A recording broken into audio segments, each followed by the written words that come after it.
All right. Well, Governor Ducey, thanks for your time today. Thanks for coming up. I wish I were in southern Arizona in Tucson for this, but with the circumstances, I really appreciate you coming to the Capitol. All right. Well, let's get right to it because a lot of people, they heard you speak this week for your State of the State address.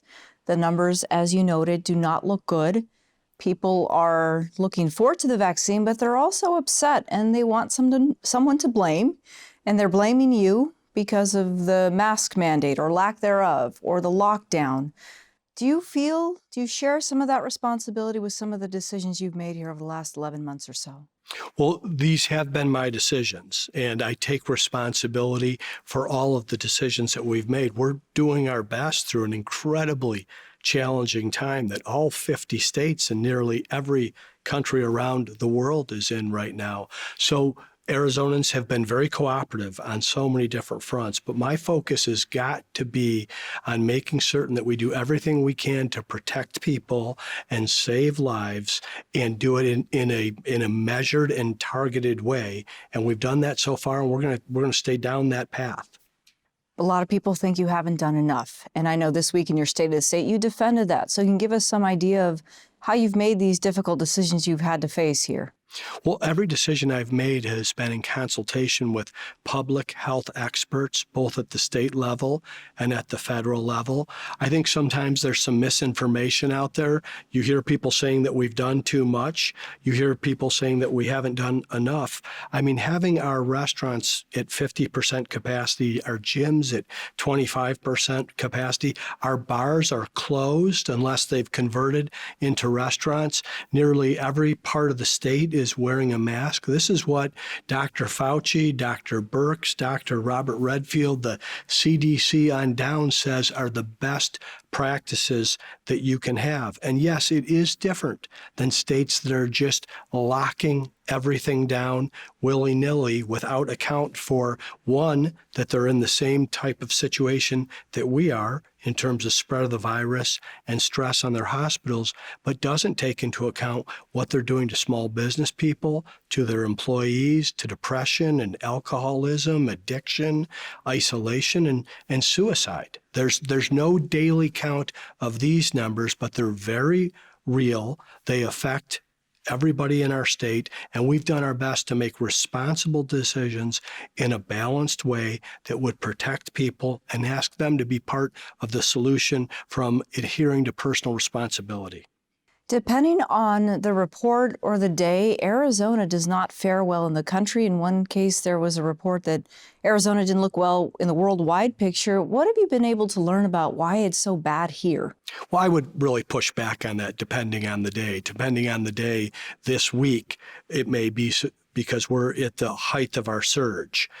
When the pandemic was beginning, February, March, April, and May, we weren't on anybody's list in terms of having issues. We hit triple digits in late June. People came inside, and there was widespread spread of the virus.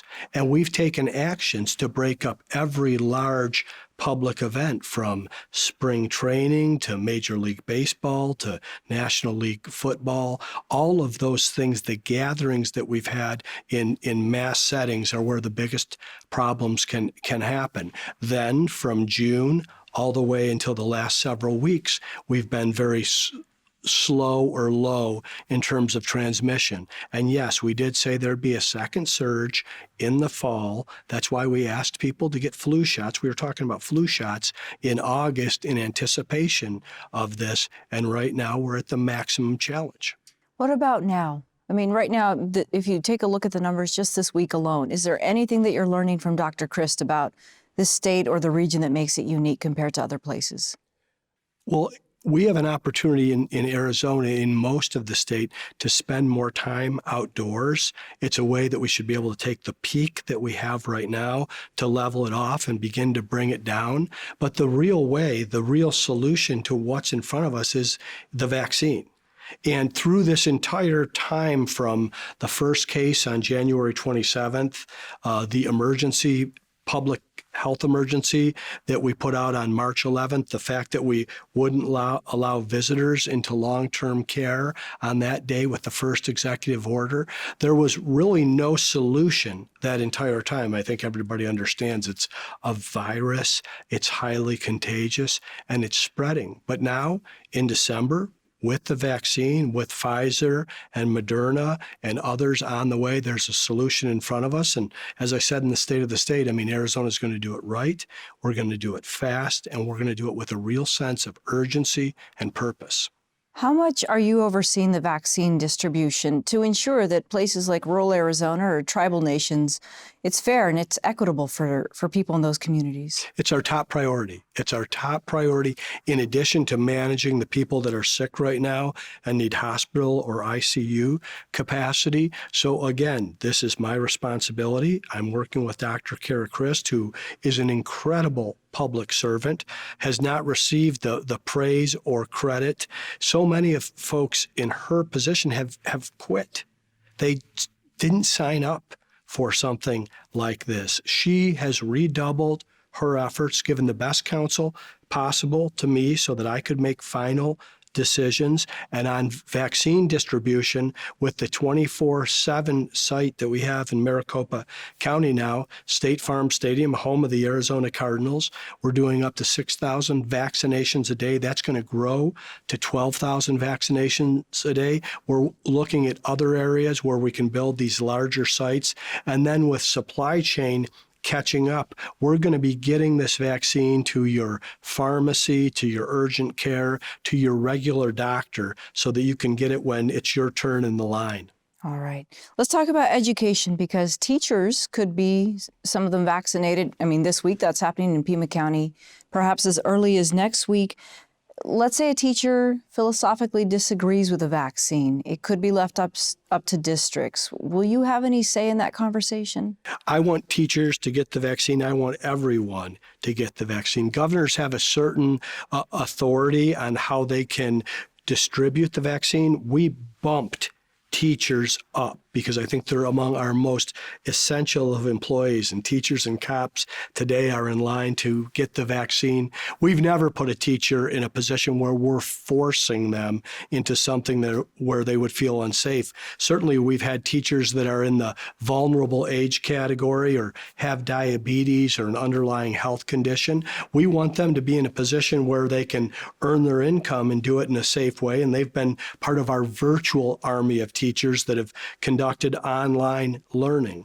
I'll leave it to the leaders at the local level on how they're going to work with teachers that refuse to do things as we have solutions. But what's most important to me are our kids and our children, and that they're back in a classroom learning and getting caught up. They've fallen behind. It's nearly impossible to keep up with your studies and stay at grade level. And Lorraine, we've had an achievement gap in this country long before the pandemic. That achievement gap between low-income kids and kids of color and minorities has only increased. We need to get back in the classroom and get these kids up to grade level. One of the criticisms you faced in your State of the State was not offering enough details and more money for education. You're hard-pressed to find someone who would disagree with that.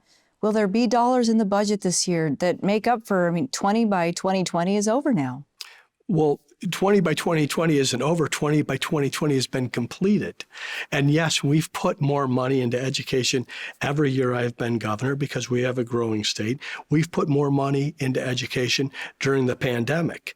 But we are not going to be funding empty seats where parents do not want to send their children to school because they've remained in a perpetual state of closure.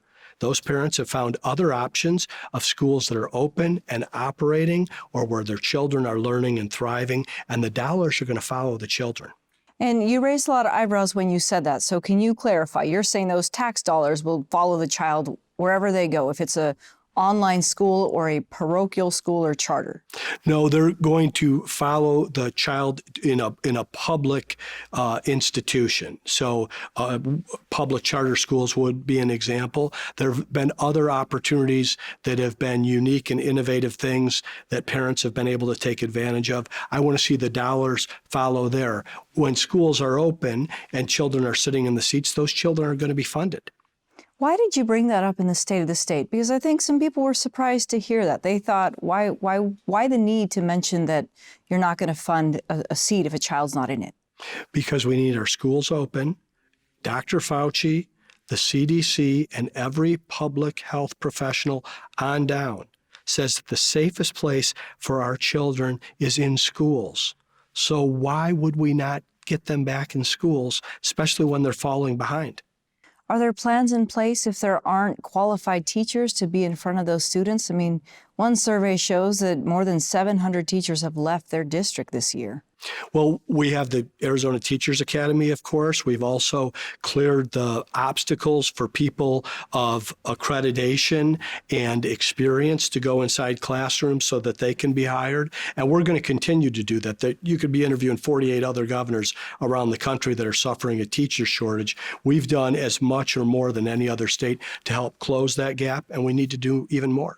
I've talked to a handful of lawmakers, and they're hopeful that this is going to be the year the state dips into the budget surplus. There's some reports that it's more than $1 billion. Do you see the need for that this year, given the public health emergency we're in? Well, first, I'd have to ask any lawmaker that wants to dip into a surplus what that even means. I mean, we're here to do the people's work. And top of the list is, of course, always public education. But we have public safety, we have child safety, we have child protective services. We have all kinds of issues and things that are happening in our state. So I like to look at those as the taxpayers' hard-earned dollars that have been brought into the state through proper tax collection, and we're going to apply them where the needs are highest. And while the State of the State didn't have the specifics, we released a policy book today that does have many more specifics, and we'll work with leaders in both chambers to bring those to life. For the Arizonans facing eviction, the more than 440,000 who are receiving unemployment benefits, will there be dollars for them this year? There will be dollars for them. Of course, unemployment is going to continue to run. We're going to work with our partners in the federal government to do that. The incoming president says that there's going to be another swing at a CARES type funding. I hope that it's targeted and goes to the people that need it. I think about 89% of our state never missed a paycheck throughout this. I want to focus on the folks that were displaced and are in distress, whether it's around their apartment or their mortgage or the fact that they haven't been able to get back into the workforce yet. There will be a job for them. There's likely a job for them right now, although we have weathered a global pandemic and this recession. Arizona went into it with 45 states beneath us in terms of economic momentum and personal income. And here we are 11 months later, and we're still top 5. So we're in a position where we can do a lot of good things going forward. But first things first, the pandemic and the vaccinations. All right. I know the details are forthcoming or coming soon in the legislative session, but you said think big. Can you give us some idea of what that means when it comes to details and tax cuts? We are in a position right now where, as a state, because of the difficult decisions we made 6 years ago when I came into office, when we balanced the budget, when we made sure that we had a rainy day fund and that it was well stocked, that we've paid down debt every year, that we want to be in a position that we keep our reputation as a competitive, responsible, and inviting state. And to me, people vote with their feet. You can see the mass exodus out of places like California and New York State. That's for a reason. And I feel like I'm under contract for the next 2+ years to take full advantage of it for the people of Arizona by bringing new businesses and opportunities to our state. For many people, when they hear tax cuts, they immediately think reduction in services. Is that what that means coming this year? We've grown our budget every year while reforming or simplifying taxes every year, and that's going to be the same direction we continue for the next 2 years of this administration. I want to talk about unity. You brought it up at the very top of your State of the State. It's important to you. There's state legislators who are not wearing a mask. They're deciding whether or not they should vote in person. How do you bring them together during these times? Well, first, I always start with the leadership of the caucuses. I sat down with Speaker Rusty Bowers and President Karen Fann, leaders Rebecca Rios and Reginald Boulding, Democrats and Republicans. We all had a mask on. I'm encouraging people to wear a mask. I think they should wear a mask. I think it's the best way to protect your family. And if someone insists or desires that you have a mask on in their presence and you can't socially distance, I think it's the only responsible and polite thing to do. I think we've seen people, though, on both sides of this, people that are absolutely going to refuse to do this and people that are not going to come out of their house till the vaccination's been proven out over the course of months and months. What I'm trying to do is communicate with the maximum amount of Arizonans about what's possible as a state and a people if we move forward together. That meeting with Democrats and Republicans gave me a lot of confidence that we can do that. And I think the start of the new year, the kickoff of the session, the things that we can get done together, like expanding broadband, criminal justice reform, the proper training and equipment for our police officers. These are not partisan issues. These are things that come with the responsibility of conducting the people's business. What if those lawmakers come to you and say, let's have a mask mandate or a curfew or a lockdown? Would you sign it? Well, first, I want to say I'm going to do whatever I think is in the best interest of the people of Arizona.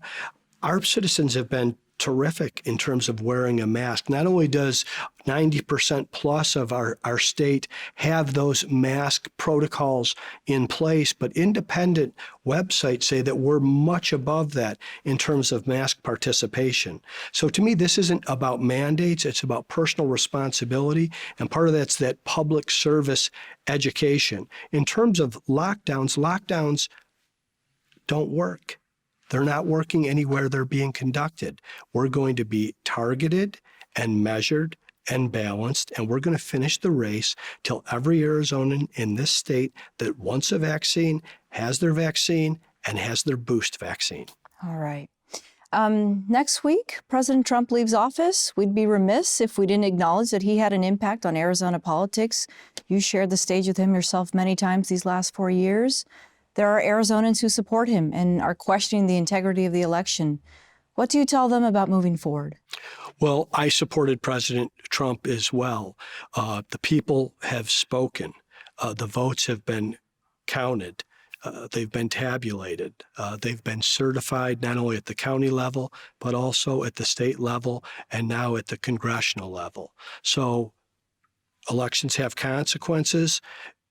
President-elect Joe Biden will be sworn in next week. I intend to be there in attendance at inauguration. Of course, there's always circumstances on the ground here that could keep me here. But many of the things that we as Republicans or conservatives are things that I'll continue to advocate for. Of course, I want to find everything that's possible under the sun. This will be my third president as governor, and I want to find the things that we can work on together. That will be the spirit that I'll bring going forward. We have to accept the results of the election and then move forward. As we know what's happening in Washington, there's an attempt to impeach the president. Are you disappointed with the way things occurred in these last few weeks? Oh, terribly disappointed. With the president? I said that it was a sickening day in Washington, D.C. The people that stormed the Capitol. There's no place for violence or vandalism in the people's house. They should be prosecuted to the full extent of the law. And I think we should resolve that this never happens again in this country. What about your relationship with the president? I mean, are you disappointed with how things unraveled last week? Do you blame him? I think what happened before November 3rd and what happened after November 3rd is a different story. I think he bears responsibility in what has happened at our nation's capital. And I think we should focus on a peaceful transition of power on January 20th when President-elect Biden is going to be sworn in as the country's 46th president. Which begs the question, have you had a conversation with President-elect Biden? I mean, will you have a relationship with him moving forward? Of course I will. I will have a relationship from the standpoint that I'm here to represent the people of Arizona, and my boss are the people of Arizona. So to get things done, just like President Obama, who I disagreed with on many levels from a policy perspective, the third day I was governor, he arrived at Sky Harbor Airport, and I was on the tarmac to welcome him to the state of Arizona. There were issues that we had to resolve around health care. I worked with his cabinet secretary of Health and Human Services, Sylvia Burwell, that I'll look for those same opportunities inside the incoming administration to serve the people of Arizona. That's my responsibility. Okay. Thank you for clarifying. That question did not come out correctly, but I appreciate it. And finally, 2021, a lot of people are looking forward to a new year ahead. What do you look forward to for the state?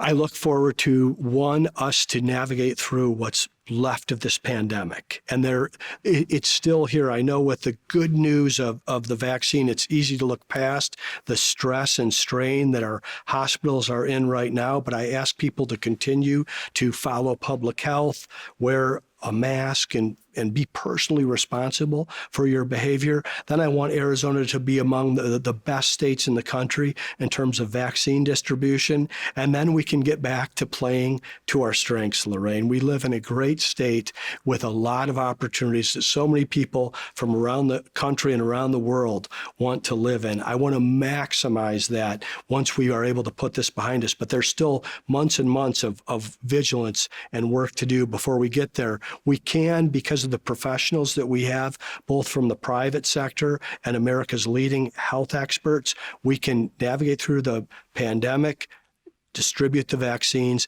and begin the work to lay the groundwork for what will be an incredible 2021 for the state of Arizona.